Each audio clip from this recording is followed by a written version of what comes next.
안녕하세요. 오늘은 스테이블 코인, 그중에서도 양대 산맥이죠. USDT, 테더랑 USDC, USD 코인. 이 둘을 한번 제대로 파헤쳐 보겠습니다. 보내주신 분석 자료, USDT vs USDC, 중장기 투자 가치 분석, PDF. 이걸 보면서요. 특히 이제 수익 창출이나 자산 보존 같은 중장기 목표에 맞춰서 어떤 코인이 당신에게 더 맞을지 그 핵심만 쏙쏙 뽑아볼게요.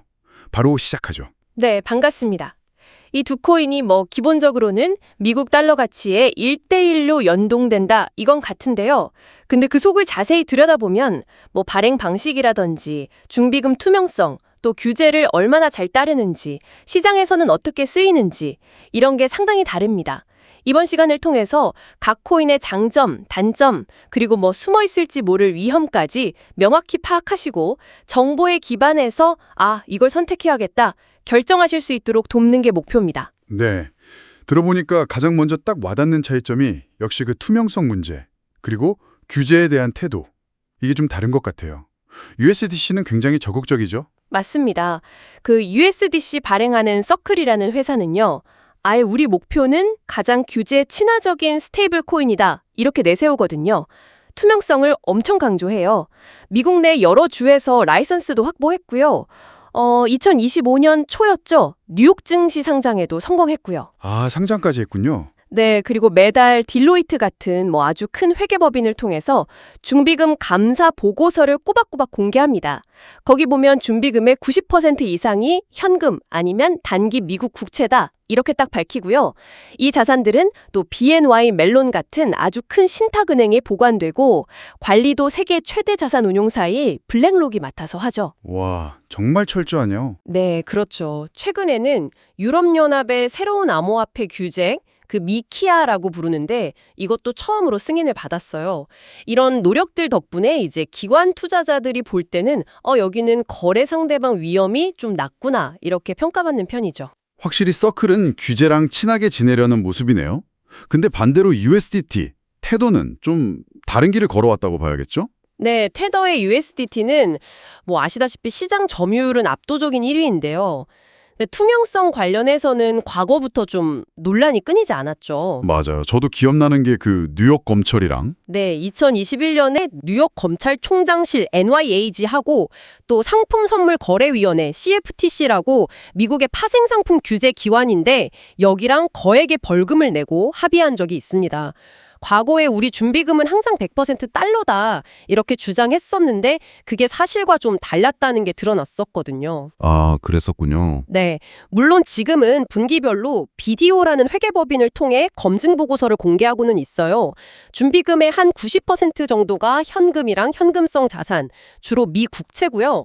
그리고 한 62억 달러 정도 초과 자본도 가지고 있다, 이렇게 밝히고는 있습니다만. 하지만 완전한 회계 감사는 아닌 거죠? 그렇죠. 완전한 의미의 회계 감사는 아니고 또 유럽 미케아 규제는 준수하지 않겠다고 했고 IPO 계획도 없다고 하고 규제와는 좀 거리를 두는 그런 전략으로 보입니다. 이 투명성에 대한 접근 방식 차이가 참 흥미로운데 이게 그럼 실제 안정성, 그러니까 가격이 1달러에서 벗어나지 않는 능력과는 어떻게 연결됐었나요? 두 코인 다 어려운 시기가 있었잖아요. 네, 맞아요. 완벽하게 안전한 자산은 없다는 걸 보여준 그런 사례들이었죠.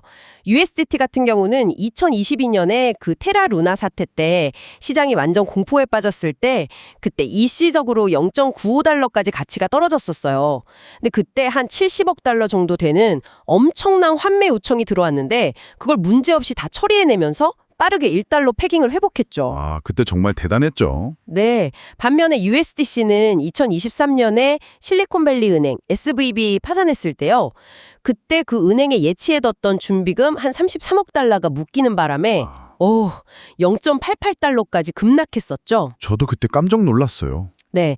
하지만 서클이 빠르게 대응하고 또 미 당국이 예금을 전액 보호해주면서 금발 1달러 가치를 되찾긴 했습니다. 이 두 사례가 보여주는 건 결국 준비금을 뭘로 가지고 있느냐뿐만 아니라 그 자산을 어디에 보관하는지, 이 커스터디 리스크, 그리고 갑자기 사람들이 돈을 다 빼달라고 할 때, 즉 뱅크런이죠. 여기에 어떻게 대응하는지가 스테이블 코인 안정성에 정말 중요하다는 겁니다. 그렇군요. 그런 안정성 이슈들을 겪었음에도 각자 시장 시장에서 하는 역할은 꽤 다른 것 같아요. 구체적으로 어떤 차이가 있을까요? 네, USDT는 뭐니 해도 압도적인 거래량과 유동성, 이게 무기죠. 전 세계 거의 모든 암호화폐 거래소에서 사실상 기축통화 역할을 하고 있습니다. 특히 아시아 쪽 트레이더들이 많이 선호하고요. 그리고 트론 네트워크 기반 USDT는 전송 수수료가 싸거든요. 그래서 국경 간 송금이나 결제 수단으로도 인기가 꽤 높아요. 오, 결제에도 많이 쓰이는군요. 네, 최근에 비트페이라는 결제 처리 업체 통계를 보니까 암호화폐 결제액의 70% 이상이 USDT였다고 하더라고요. 거래 편의성이나 접근성 면에서는 뭐 따라올 코인이 없죠. 와, 거래 시장에서는 정말 USDT가 대세네요. 그럼 USDC는 어떤 분야에서 좀 강점을 보이나요? USDC는 아까 말씀드린 것처럼 투명성이 높고 규제를 잘 따르니까 아무래도 기관 투자자나 기업들이 좀 더 선호하는 경향이 있어요. 예를 들면 글로벌 카드사인 비자가 국경 간 결제 테스트 같은 거 할 때 USDC를 쓰고 있거든요. 아, 비자 같은 큰 기업들이요? 네. 그리고 또 하나 중요한 게 탈중앙화 금융, 디파이 생태계에서는 USDT보다 훨씬 영향력이 큽니다. 전체 USDC 공급량의 20% 이상이 디파이 프로토콜에 예치되어 있고요. 여러 디파이 서비스에서 주요 담보자산이나 거래상으로 활발하게 쓰이고 있죠. 규제 확실성을 좀 중요하게 보는 영역에서는 USDC가 선호되는 겁니다. 그렇군요. 이제 또 많은 분들이 관심 가지실 만한 게 스테이블 코인으로 수익을 내는 방법, 뭐 이자 농사 같은 거요. 이런 기회는 어떤 게 있고 또 위험은 없을까요? 네, 가능합니다. 에이브나 컴파운드 같은 디파이 대출 플랫폼에 예치하거나 아니면 바이낸스 같은 중앙화 거래소, 시파이라고 하죠. 이런 곳에 예치 상품을 통해서 이자를 얻을 수 있어요. 수익률은 뭐 연 2%에서 많게는 10% 안팎까지 나오기도 하는데요. 오, 꽤 높네요. 근데 당연히 주의해야 합니다. 디파이는 스마트 컨트랙트 코드에 문제가 생겨서 해킹당할 위험이 있고요. 또 중앙화 서비스는 그 회사가 망해버릴 위험이 있죠. 예전에 셀시우스 파산했던 것처럼요. 아, 맞아요. 그런 사례가 있었죠. 네, 특히 뭐 연 이자율이 비정상적으로 높다. 이건 그만큼 위험도 크다는 신호일 수 있으니까 조심해야 하고요. 또 앞으로 규제가 어떻게 될지 모르는데 스테이블 코인 자체에 이자를 주는 행위가 금지될 가능성도 있습니다. 그리고 제일 중요한 건 이건 은행 예금이 아니라는 거예요. 그래서 FDIC 같은 예금자 보호 제도가 전혀 적용되지 않습니다. 이 점은 꼭 기억하셔야 해요. 자, 그럼 오늘 이야기 슬슬 정리해 볼까요? 들어보니까 USDT는 유동성이 최고고 어디서든 쓰기 편하다는 강력한 장점이 있지만 아무래도 투명성이나 규제 관련해서는 좀 불확실성이 남아있는 것 같고요. 네, 그렇죠. 반대로 USDC는 투명하고 규제를 잘 지켜서 신뢰도가 높고 특히 기관이나 디파이 쪽에서 많이 쓰이지만 과거에 은행 시스템 리스크에 발목 잡혔던 경험이 있고요. 결국 당신이 거래 편의성이랑 시장 접근성을 더 중요하게 생각하는지 아니면 규제 확실성이랑 투명성을 더 중시하는지 여기에 따라 선택이 달라질 수 있겠네요. 정확합니다.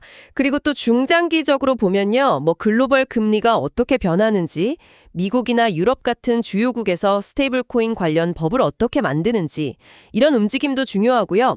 또 각국 중앙은행이 직접 만드는 디지털 화폐, CBDC가 나오면 그게 또 USDT나 USDC 미래에 큰 영향을 줄 수 있는 변수들이죠.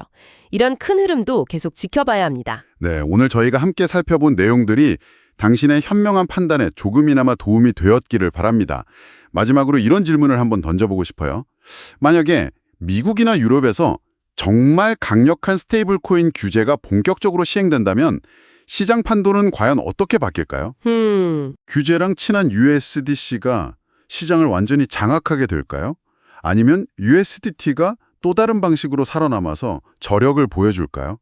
혹은 뭐 아예 다른 형태의 디지털 달러가 새롭게 떠오를 수도 있을까요? 흥미로운 질문이네요. 네, 앞으로 펼쳐질 이 스테이블 코인 시장의 미래를 예측해보는 것도 상당히 재미있는 관전 포인트가 될 것 같습니다.